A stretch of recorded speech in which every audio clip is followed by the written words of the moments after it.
Not stand quietly by while our government freezes billions of dollars that could and should go to feed and care for hungry Afghan children.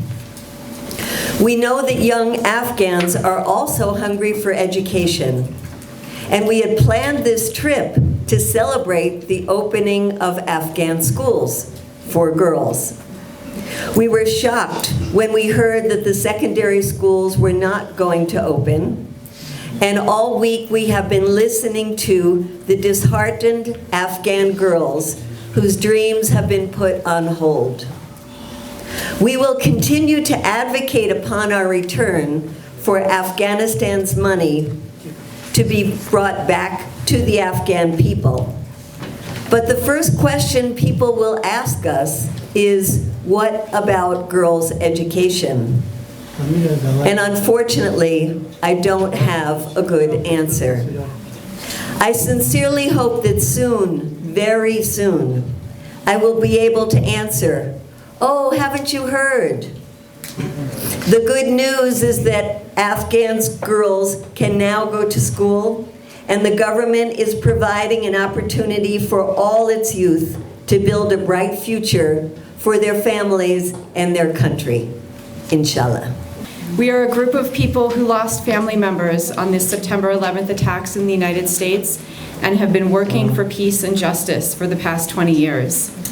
In fact, I visited Afghanistan 20 years ago, where we met with people whose homes had been bombed by the United States and met with children missing limbs from US cluster bombs. At that time, we also met with girls and children returning to school for the first time in many years and heard their enthusiasm for being part of their country's future. We returned to the United States to share the stories of Afghan civilian casualties and to push for peace. I decided to go on this trip now for two reasons. One was that this was the week that we had hoped to celebrate with Afghan girls and their families as they all returned to school, which unfortunately didn't happen. As the mother of a 13-year-old myself, I hope that this policy can be changed as soon as possible. The other purpose of my trip has been to advocate for Afghanistan's central bank reserves to be returned to the Afghan people. It's clear from what I saw this week that Afghanistan needs its funds returned as soon as possible to shore up the banking system and help fuel the economy. Afghanistan's bank reserves in the United States and in European countries have been frozen since the change in government. While the Biden administration has said half of the funds held by the US will be going to benefit the Afghan people, the other half was set aside to settle lawsuits brought by some 9/11 family members. But this money does not belong to 9/11 family members, to the US, or to the Taliban. The money belongs to the people of Afghanistan. While this lawsuit is unlikely to succeed, there are a number of legal complexities involved that are tying this money up in the US courts for what could be a long time. So I want you to know that members of September 11th Families for Peaceful Tomorrows and our partners in Unfreeze Afghanistan have been speaking out in our country to the press, talking to our own government, and pursuing legal action to help ensure that Afghans have access to your own funds. I'm here to say to Afghan people that you're not alone, that there are many of us in the United States who are working to get your funds back and will keep struggling alongside you to achieve this goal. Thank you. I am Jewish, of a faith tradition that values education and learning as highly as does yours. I am proud to be a part of this American Women's Peace and Education delegation. Afghanistan is an important country with the potential for a great future, but only if it recognizes the human rights and unleashes the potential of all of its citizens. I met with girls this week whose schooling was cut off in the middle of exams, girls who reported being depressed at the loss of their education, girls who wish to become journalists and doctors.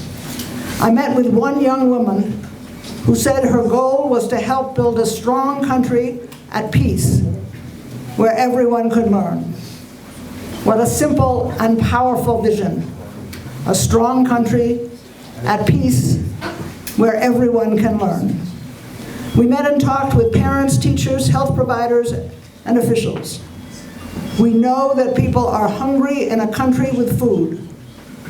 We know that people are unable to get their own money out of their own accounts.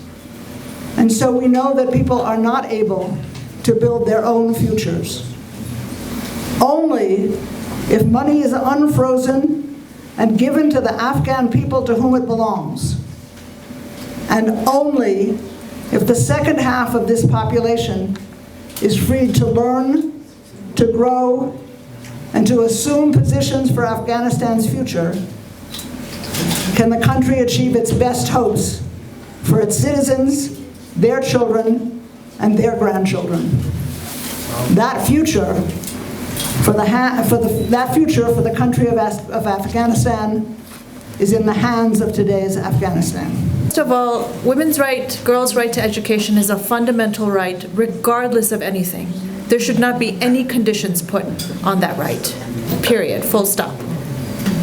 Number two, the Afghan people and Afghan women have a right to their own money, regardless of anything, full stop. There should be no conditions put on giving back the Afghan people their own money. This money is for the currency reserves of this nation. It's for the liquidity of the banks. It is not for the Taliban spending account. It's not for them to use for their fighters. It's not for anyone to use anywhere except for the Afghan people to have a functioning banking system. So when we talk about the rights of Afghan women, wanting them to be restored, we also want their right to their money. That is a fundamental right as well.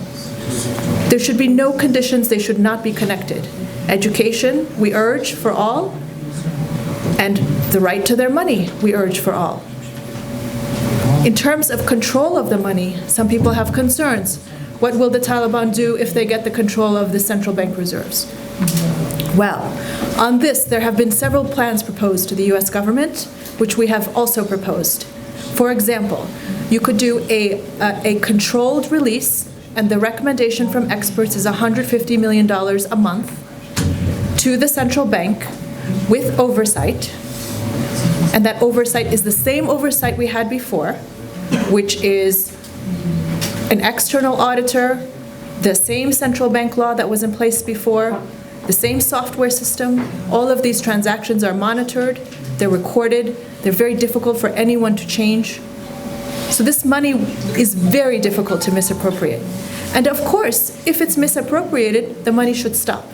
A high point of our trip came a few days ago when we discovered there was a graduation ceremony right next door taking place. It was beautiful, wonderful to see so many proud young women and men, the next generation of doctors. I wish my own children in New York City and other children in New York and America were as eager to receive an education as the girls we met in Afghanistan, and I'm sure the boys as well. It was wonderful, whether it was bringing books to their neighbors who were shut in at home or staying up late past their parents and their brothers and sisters to study. Their thirst, they were hungry and thirsty for knowledge. And this is a great gift for Afghanistan. I wish it were so in the United States. These students will be the country's next generation of doctors and midwives and professors, but only if they get access to all levels of education. I will share some wisdom I learned from a remarkable group of Afghan girls we met this week in a small NGO. On August 15th, one girl was very scared and confused because of all the fighting. She had heard that there were many internally displaced people in Kabul from other provinces, and she asked her sister to take her to see them. The girl has so little herself, but when she saw their plight, she gathered most of her own clothes to distribute to the IDPs that she met. The girls told us another story. A week ago, when it was announced that girls above grade 6 would not be allowed to go to school, they were heartbroken and depressed. But what did they do? They decided to cheer up all the girls in their neighborhood. They created what they called love packages with letters of encouragement, books, and school supplies. And they gave them out to all their neighboring girls and even the boys to give to their sisters. It is this spirit of compassion and generosity that I hope to see from the Biden administration. The Afghan people did nothing to deserve the devastating hunger, joblessness, and poverty that is resulting from the sanctions on this country. And the only moral and ethical thing to do for the American government to do is to unfreeze the assets of the Afghan people. It is also the same spirit of compassion and generosity that I hope to see from the government of Afghanistan. The daughters of Afghanistan did nothing to deserve the hardships facing their country. They, along with their brothers, are the bright promise of their country. And they should immediately be allowed to go to school. We have had several meetings with government ministries during this trip, and every single person we have met with has assured us that this will happen soon. We can solve the problems of our own communities, countries, and the entire world if we learn from these incredible girls whose response to every hardship is love, generosity, and compassion. I know from my work with women, when a woman is kept ignorant, she is unable to fulfill the duty of a mother, to be the primary teacher of the talim that you get in the home from emulation, as she is the transmitter of both knowledge and the trainer of the soul. I was hopeful when I heard that girls' education is a top priority for the Islamic Emirate. I really was. We heard it everywhere. And it's just a matter of time when schools will open. This is the hope that many Afghans are clinging to. In the words of an educator who is a mother of 3 girls, she said, "What future does my country have if we cannot contribute to its growth? What future do my girls have if they cannot stand on their own feet?" And when I spoke to an Afghan woman who left everything this August, only to become a refugee in a remote area in another country, she said, "If education is restored and women are valued as contributing members of society, my husband, my children would be back home tomorrow." This is the yearning.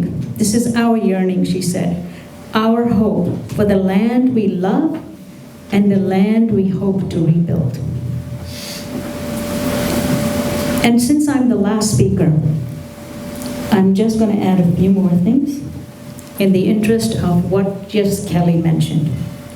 Kelly said that it may be a while before the money actually comes here. It takes a long time to do advocacy in America, and we have to work very hard. So while the Afghans are waiting for the funds, there needs to be a solution, an Islamic solution. And the Islamic solution is right around the corner. Ramadan is upon us, and every Muslim is obligated to give their zakat and open up their purse and their hearts to the needy people. And there is no nation that is in more need right now than Afghanistan. پژواک خبری اژانس د پیښو رښتینې هنداره